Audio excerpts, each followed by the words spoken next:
부부가 좀 더 악상황으로 갔을 때, 그리고 정말 조금 심각하게 빠져 있을 때, 뭐 이럴 때에는 아무리 가사 협조를 하고 아무리 양육 협조를 하고 그렇게 하셔도요, 사실 부인의 마음이 풀어지지는 않아요.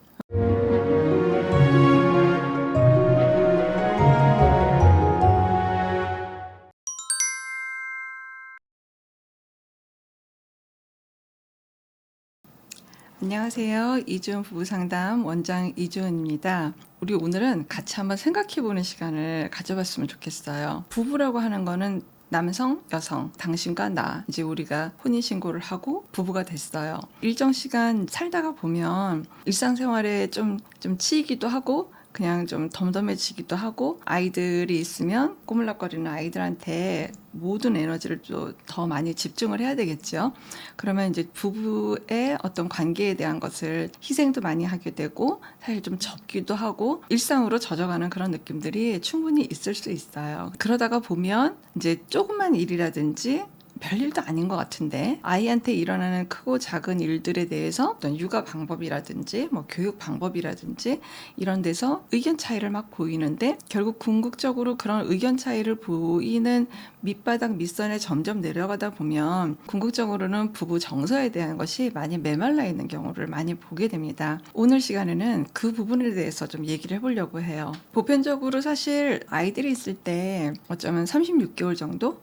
초기 36개월은 정말 초기 양육 기간이기 때문에 그때는 분명히 자녀를 더 우선순위해야 되는 게 사실 맞아요. 그리고 또 그만큼 이제 부부의 어떤 애정과 정서적 소통 있었던 것들을 그동안 이제 저축해놨던 것들을 가지고 아이한테 어쨌든 잘 사용하면서 부부가 좀 이렇게 버틸 수 있는 그런 기간이 되기도 하죠. 근데 이제 문제는 이제 36개월 지나고 이제 좀 부부가 좀 더 정서적으로 회복을 해야지 되고 이럴 찰나에 보면 사실 그게 제대로 잘 안 되는 경우가 많이 있어요. 그래서 오늘은 이 부부 상담실에는 크고 작은 문제들로 정말 많은 부부가 오시기도 하고, 그리고 또 이제 제가 강의를 가거나 할 때 많이 말씀드리는 건데, 이 내용을 오늘은 좀 얘기를 해보려고 해요. 제가 강의 때 드리는 말씀 중에 남편이어야만 하는 영역에 남편은 반드시 계셔야지 돼요 라고 말씀을 드리는 경우가 많이 있어요. 그러면 따로 부인이어야만 하는 영역에 부인이 계셔야지 돼요 라고 하는 말도 있겠잖아요. 근데 실상 부인이어야만 하는 영역에 부인이 안 계시는 경우는 거의 많은 경우에 없어요. 거의 부인은 부인이어야만 하는 영역에 계시고 싶어 해요.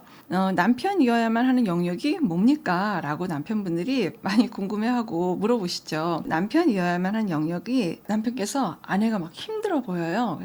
우리 아내 힘들구나, 내가 도와줘야지 라고 해서 막 설거지를 막 열심히 해요. 그리고 아기도 막 같이 함께 돌보고 막 빨래도 개고 막 이런 가사 일들을 막 열심히 해요. 근데 별로 탐탁치 않아 해요. 양육과 가사에 대한 협조 라인은 이미 넘었다라는 얘기일 거예요. 그러니까 제가 지금 말씀드린 건 뭐냐면, 남편이어야만 하는 영역이기 때문에 이 정도의 스트레스로는 이미 이제 그 선을 넘은 지가 오래된 거예요. 말하자면 그거는 딴 사람이 와서 할 수 있는 거는 남편이어야만 하는 꼭 그 영역은 아니에요. 예를 들어서 친정 엄마가 와서 할 수도 있고, 비용을 지불하면 가사 도우미님이 와서 도와줄 수도 있고, 양육도 뭐 사실 좀 비용을 대면 베이비시터가 할 수도 있는 거예요. 제가 얘기하는 건 남편이어야만 하는 영역에 남편이 들어가셔야 된다는 거죠. 그게 뭘까요? 당연히 남편밖에 안 되는 거. 섹스, 스킨십, 대화, 소통? 이게 지금 뭘 말하는 거죠? 우리 연애 때 했던 것들이죠. 예, 애인이 되셔야 되는 거예요. 정서적인 정말 그 밑선에 같이 함께 연결되는 그 영역에 남편이 반드시 필 들어가 계셔야지 되는 거예요. 그런데 그 부분 다 드러내고 별로 없고, 열심히 설거지하고 뭐 베란다 청소하고 화장실 청소도 하고 막 운전하고 막 이런 것들은 사실 부인 입장에서 봤을 적엔 고맙죠. 물론 너무 고마워요. 같이 함께 해준다는 건 너무 감사한 일이에요. 근데 이미 그것을 가지고 내 마음이 그래도 좀 편안해지고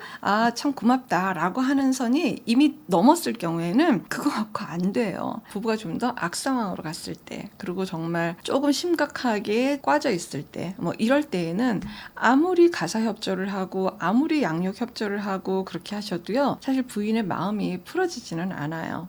마치 부인의 어떤 정서에 모든 포커스를 둔다고 생각하실까봐 다시 말씀을 드리면, 저는 지금 부부 중심이고 부부에 관심을 두고 부부의 편을 들고 있는 겁니다. 저도 이건 한번 좀 짚고 가고 싶은데요. 남편분들이 참 이런 것에 익숙하지 않고 어색하고 잘 해보질 않고 별로 이렇게 보고 성장한 것도 없고 뭐 그렇다 그러면 뭐 여성들도 뭐 보고 성장했다 뭐 이렇게 할 수는 없지만 어쨌든 남편분들이 이런 것들에 대해서 참 불편해 하세요. 그래서 조금 다그치기보다는 당신도 참 불편해 보인다. 당신하고 좀 대화를 하고 싶다. 이야기를 하고 싶다. 라고 해서 남편이 좀 미안해서 지금 설거지를 하고 있거나 주눅 들어서 뭔가 이렇게 자꾸 부인 주변에서 이렇게 도는 것 같다. 라고 느낌이 드시면 그냥 부인들도 솔직하게 남편한테 얘기해 보는 게 좋을 것 같아요. 근데 단 비난을 하거나 다그치거나 쥐어박듯이 이야기하는 거는 정말로 금물이고요. 그냥 아이 메시지로 할 때가 가장 효과적이에요.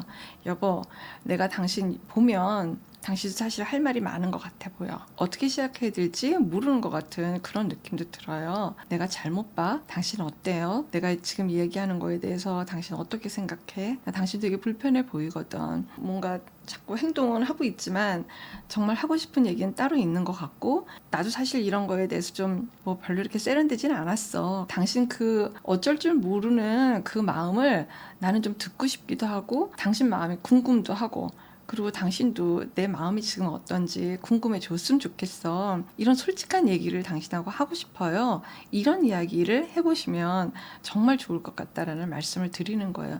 우리의 궁극적 목적은 남편을 혼내기 위한 것도 아니고 남편을 벌을 주기 위한 것도 아니고 내 덕분에 사는 줄 알아? 뭐 이 얘기 하려고 지금 하는 거 아니거든요. 우리 목적은 남편과 내가 연결되는 게 목적인 거예요. 근데 이게 너무 골마서 도저히 안 되겠다라고 하시게 되면 그때는 이제 상담실에 오셔야 될 일일 수도 있어요. 지금 제가 말씀드리는 거는요, 남편의 역할이라기보다는 어쩌면 이건 서로의 의무인 것 같아요. 남편도 그렇고 부인도 그렇고 결혼을 했으면 서로 정서에 대해서 궁금해하는 건 의무예요. 내 배우자를 내가 궁금해하지 않으면 누가 궁금해하겠습니까?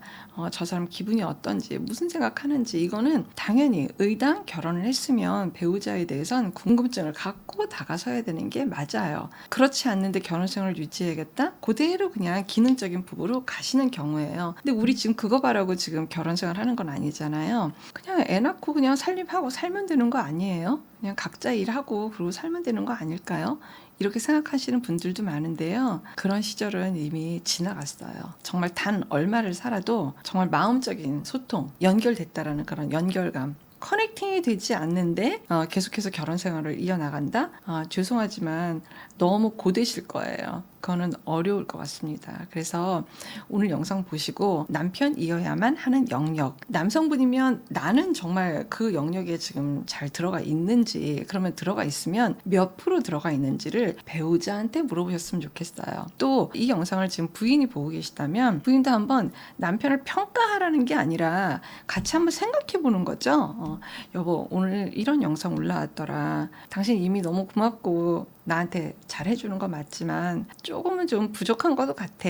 어떻게 좀 해볼까? 나는 어때요? 나는 아내여야만 하는 그 영역에 나는 잘 들어가 있어요. 보통 보편적으로 부인들은 부인이어야만 하는 영역에 늘 항상 그 자리에 있기 때문에 남편을 기다리는 그런 자세가 굉장히 많다고 하는데 여보, 나는 어때? 나는 당신 잘 이해하고 당신한테 공감하고 난 이러고 있는 거 맞아요? 한번 부인도 한번 여쭤보세요. 많은 부인들이 나를 좀 공감해라 라고 굉장히 많은 요청을 하지만 부인들 입장에서 남편을 공감하고 있을까? 이것도 한번 같이 생각해 보셔야 되거든요. 이거는 누구한테 물어봐야지 돼요? 남편분께 여쭤봐야 되겠죠? 남편이 말씀을 해주시는 게 나한테 정답인 거예요. 나는 당신 몇 프로 공감하고 있는 것 같아. 당신은 나한테 몇 프로 이해받고 살아요? 그거 한번 남편께도 한번 여쭤보세요. 상호적이어야 하니까. 부인들이 상호적인 거 훨씬 더 원하시죠? 그러니까 상호적으로 한번 여쭤보세요. 남편분들한테 굉장히 놀라운 대답을 들을 수도 있습니다. 이렇게 이런 영상을 통해서 부부가 자꾸 연결되셨으면 좋겠어요. 맞춰보고 퍼즐도 자꾸 맞춰야 되잖아요. 맞춰보고 부족하구나, 모자라구나, 그럼 어떻게 할까, 이걸 연구하는 거지. 당신 탓이야, 당신이 이래서 그런 거야, 뭐 이렇게 지금 쥐어박으려고 지금 이런 영상을 제작하거나 우리가 보고 있는 건 아닙니다. 여러분들이 조금 더 의미 있고 진한 대화가 되는 그런 시간 되시길 바랍니다. 고맙습니다. 건강한 부부 애착이 나라를 살립니다. 오늘도 영상 시청해 주셔서 감사합니다. 고맙습니다.